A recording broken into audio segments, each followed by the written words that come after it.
Welcome back, everybody. So today we're going to do a little bit of a Q&A. I really need to catch up on a lot of the questions that have been asked in the comment section. So I'm going to answer a few of them here. These are going to be a little bit more rapid fire. If you have other questions, make sure to leave them down in the comment below so I can make a video about them or answer them in the comments, or maybe if we get a good amount of questions generated, we could do another Q&A video, see if people like this kind. So with that, let's just kind of jump right into it. So the first question that was asked that I need to get to is how to handle lab drama. And this is a really difficult one without knowing all the specifics, but what I will say is that lab drama is never fun. And this goes really whether you work in a lab or an office setting or wherever it might be. Nobody wants to have drama surrounding them when they're at work. Everybody wants to be able to go to work and feel that they're in a safe space, that they're able to just do their job and go home. And the biggest concern with your job should be your actual work, not what, Joe and Jane are talking about in the corner. So my advice is that if there are people around that that tend to be more gossipy or have a lot of drama associated with them, is to try to avoid them. So that should be the first thing, is try to avoid the people that cause drama. Now, if you're not able to avoid that person, maybe it's someone that you work closely with. Maybe it's the grad student that sits next to you. I would try to minimize the interactions that you guys have together. And if you do talk to them, just try to stay focused. Don't let them talk about any kind of side drama. So if they start trying to gossip with you, just tell them, I really just want to talk about work. I really don't want to talk about that other stuff. And whatever you do, don't share many personal details about yourself. The more personal details you share about yourself and your family and your friends, relationships, the more that you're going to get entangled into their kind of lab drama. So, try to minimize basically the amount you talk to them and what you talk to them about. The next thing is for a 5-minute presentation on skills. So I take it that this is in general more something that's, if you're going for an interview for a postdoc, they may ask you to give a 5-minute, 10-minute presentation on skills. So this is a little bit different than giving a short presentation on your research, which would highlight your skills. This is more specifically, they want to know what skills do you have. So the first thing that you're going to want to do is you're going to want to highlight any skills that you think you have that this lab also has. You want them to know that you could come in and that when you come into the lab, you're going to be able to hit the ground running. And they don't have to be exactly the same specific technique, but if it's close enough that you could say, hey, I know, technique X and it's pretty close to technique Y that your lab would use. Also, what you might want to do is mention anything that you think is very different than what their lab does, because it may be something that they want to incorporate. So one example of this is we had in my lab, a lot of us that knew a lot about physiology.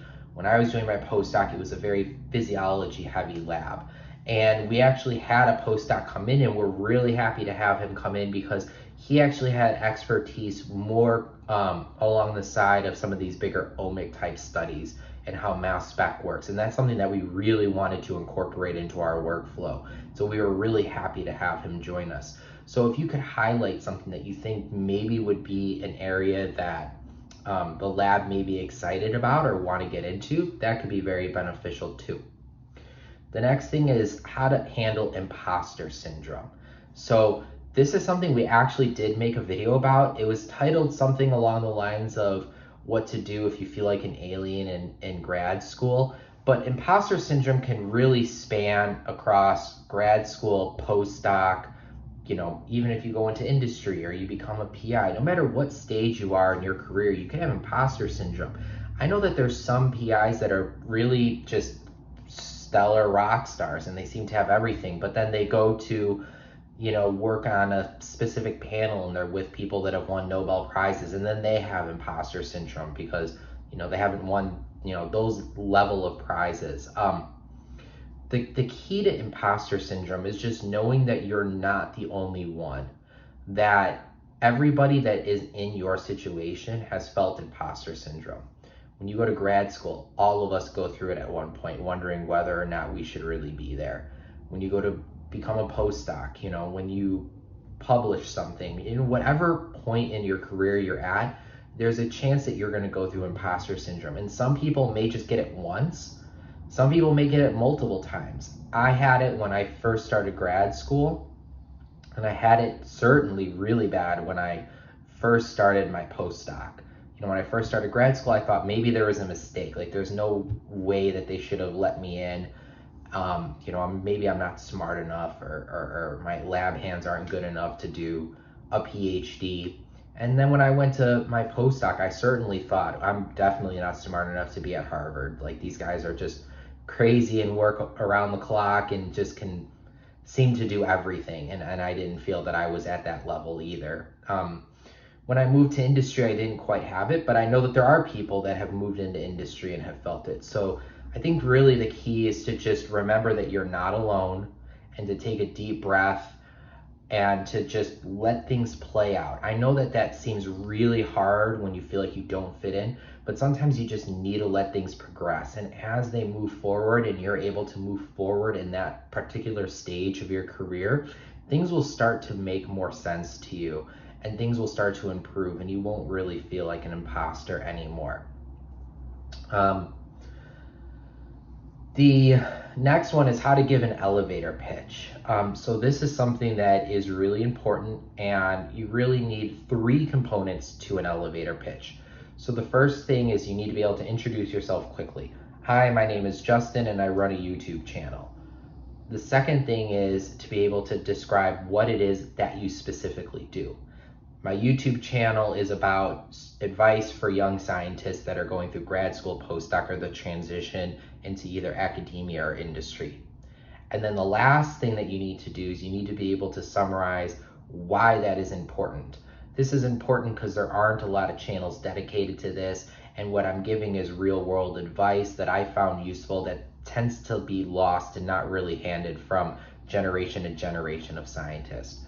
Boom, 3 sentences of, this is who I am, I run this channel, this is what it is, and this is why it's important. And that's what you're gonna have to do with your own work, is you're gonna have to be able to start to summarize it.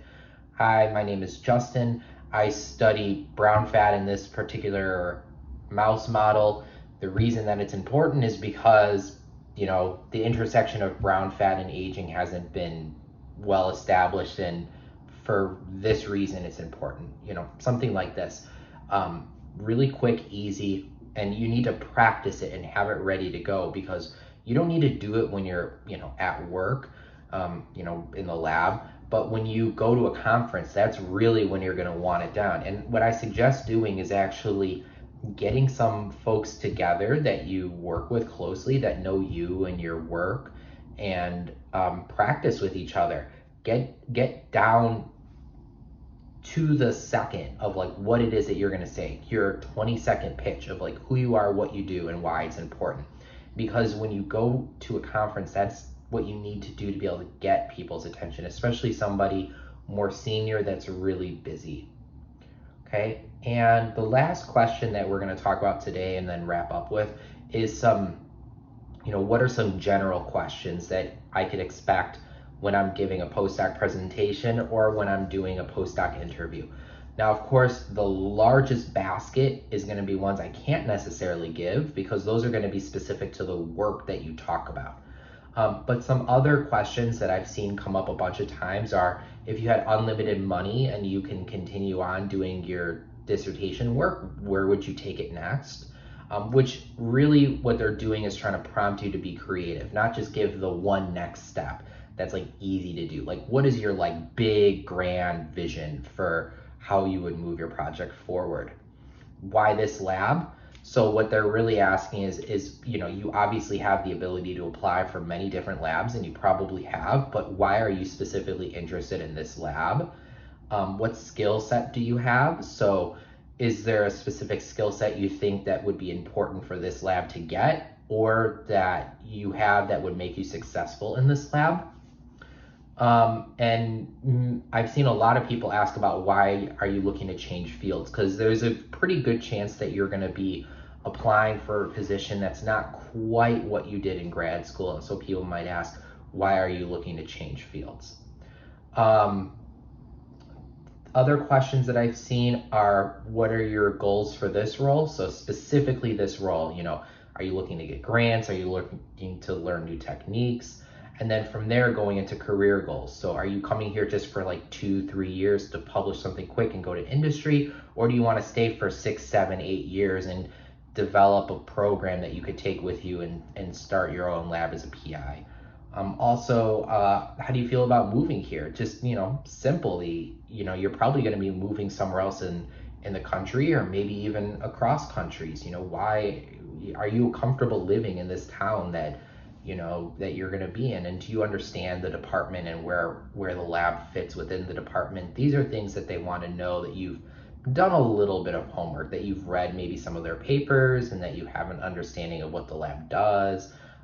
So those are some things. So, leave a comment down below. When you interviewed for a postdoc position, what were some of the questions that you got asked that are maybe more general and applicable to more than just yourself, more than your own research? I'd be interested to hear, because this is something that's come up a lot, is what are the questions I'm going to get asked when I apply for a postdoc position?